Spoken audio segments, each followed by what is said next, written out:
तिवारी जी गुरुग्राम से। श्री हरिवंश महाराज जी। गुरुदेव भगवान, अगर अपने अधिकार के लिए अपने निजी जनों से ही लड़ना पड़े और हमारे मन में उनके प्रति कोई रोष उत्पन्न हो तो क्या इससे राधा नाम रूपी धन में हानि होगी? मेरा स्वभाव ऐसा है कि मैं किसी को कष्ट में नहीं देख सकता। नहीं, जैसे कई जगह ऐसा होता है कि रोष करना होता है स्वाभाविक।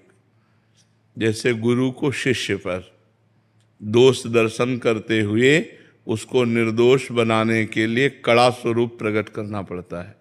जैसे माता पिता को अपने पुत्र पर उसके दोष को देख करके उसे निर्दोष बनाने के लिए उसे शासन में लेना होता है, ऐसे अधिकारी को अपने अनुयायियों पर, जो उसके नीचे कर्मचारी हैं, उनको काम में लगाने के लिए, निर्दोष काम करने के लिए उनकी प्रमाद स्थिति न बढ़ पावे, इसलिए थोड़ा रोष प्रकट करना होता है।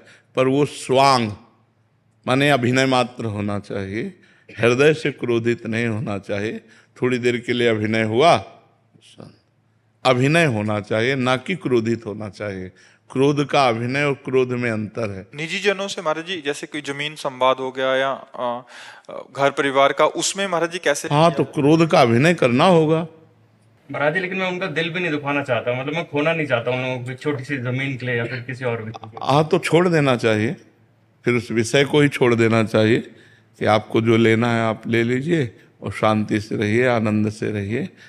पर कहीं कहीं ऐसा होता है कि अगर ज़्यादा छोड़ते चले जाओ तो आपको ज़्यादा परेशान कर सकते हैं। तो थोड़ा ऐसा भी स्वरूप दिखाना चाहिए कि मतलब मर्यादित जीवन चला जाए। ज़्यादा दया भी ठीक नहीं होती और ज़्यादा कठोरता भी नहीं ठीक होती, तो उचित कठोरता के साथ दया का प्रयोग करें तो अच्छा रहता है। जैसे आप छोड़ दिए, अब अगले पॉइंट पर आपको कृपालु नहीं मानेंगे कि आपने कृपा की, वो अगला कदम उठाएंगे। फिर छोड़ दिया तो फिर अगला कदम उठाएंगे। और जब पहले ही कदम पर कि न्यायपूर्वक आप अपनी संपत्ति को ले सकते हैं, जैसे पांडवों ने कहा यद्यपि एक छत्र राज्य मुझे मिलना चाहिए, क्योंकि शर्त थी 12 वर्ष का वनवास और 1 वर्ष का अज्ञातवास पूरा होने पर पूरा चक्रवर्ती सम्राट पद आपको दे दिया जाएगा, तो हमें पूरा राज्य मिलना चाहिए। लेकिन यदि आप नहीं देना चाहते हैं तो हम बिना युद्ध किए राजी हैं, आप आधा राज्य दे दीजिए। हस्तिनापुर का राज्य आप कीजिए और इंद्रप्रस्थ का राज्य हम करते हैं। उनका नहीं देंगे। आखिरी में करुणा करके इस बात पर बात आई कि यदि वो 5 गांव दे देंगे तो हम 5 भाई काम चला लेंगे, लेकिन युद्ध नहीं करेंगे। तो दुर्योधन ने कहा सूजी के आगे की नोक पर नहीं दूंगा, तो कहा फिर महाभारत पक्का। तो भगवान संधि कराने गए थे, लेकिन भगवान की भी बात नहीं मानी। तो जब ऐसी जहां मूर्खता हो वहां फिर ज्यादा दया नहीं दिखानी चाहिए। नहीं, आपका भी परिवार है तो फिर परेशानी आ जाएगी। एक मर्यादा तक है, खाओ पियो आनंद से रहो, परिवार के हो या निजी जन हो। इसके बाद मर्यादा से अगर अतिक्रमण, तो फिर ऐसा भी होना चाहिए कि अगर हम बहुत सीधे बन जाएंगे तो बहुत हानि होती है। एक बार एक गांव में सांप बहुत परेशान किए हुए था, कोबरा। नारद जी निकले तो लोगों ने प्रार्थना की। तो नारद जी तो सर्वज्ञ हैं, सब भाषाओं का ज्ञान है। उन्होंने सांप से कहा आज के बाद इस गांव के किसी भी व्यक्ति को काटोगे नहीं।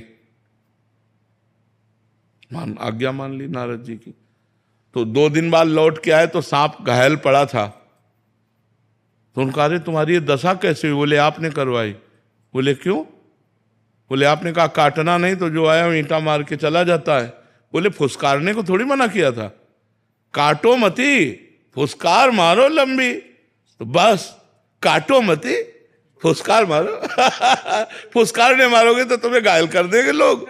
हाँ, फुसकार है, अगला कदम नहीं, तो बस फिर ठीक हो जाएगा। फुसकार की जरूरत होती है। अगर फुसकार की जरूरत ना हो तो आपको लोग बेवकूफ मानेंगे, आपको लोग पागल मानेंगे, आपको आपकी दयालुता और कृपालुता को आपको बुद्धू मानेंगे लोग। संसार का ऐसा क्षेत्र है, इसमें ज्यादा कृपालुता और दयालुता नहीं दिखाई जाती, इसमें धर्म पूर्वक निर्णय किया जाता है। हाँ कहीं ऐसे ठीक है आप ले जाओ खाओ पियो, लेकिन अगला कदम अगर उनका बढ़े तो फिर उसका विरोध होना चाहिए, क्योंकि परिवार है। अगर ऐसे होगा तो बहुत ही विचित्र है। वो चाहते हैं हमारा विरोध करो, तो जो ऐसे चाहने वाली क्रिया करे तो फिर उनको फुसकार वाली, वही नारद जी वाली बात दिखा देनी चाहिए कि फुसकार करना चाहिए, अंदर से क्रोध नहीं करना चाहिए। देखो भगवान ने बचाने की कोशिश की कि दोनों भाइयों में युद्ध ना हो। दोनों भाई ही तो हैं, पांडु और धृतराष्ट्र के ही तो पुत्र हैं, तो बिल्कुल एक घर ही तो है। लेकिन फिर विनाश हुआ, पूरे कौरवों का विनाश हुआ। तो अगर हमें जरूरत पड़े तो दया करना चाहिए, और जरूरत पड़े तो कठोरता भी करनी चाहिए।